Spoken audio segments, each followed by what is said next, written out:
আসসালামু আলাইকুম গাইজ।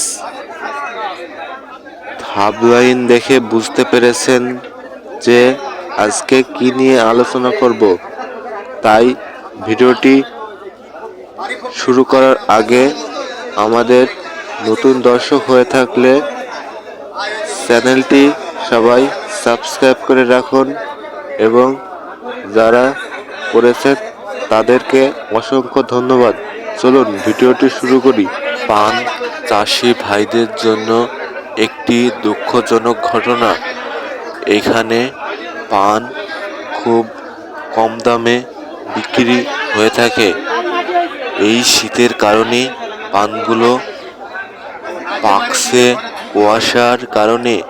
বর্তমান সময়ে পানের বাজারের অবস্থা খুবই খারাপ।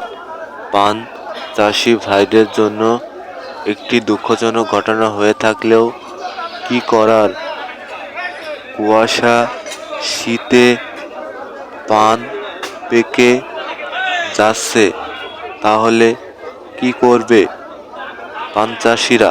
পান নিয়ে আজকে ভিডিও করলাম, তাই পানের বর্তমান বাজার আপনারা সবাই জানতে পারবেন। এবং আপনাদের কাছে একটাই অনুরোধ, ভিডিওটি সবাই শেয়ার করে রাখুন বন্ধুদের কাছে। ধন্যবাদ।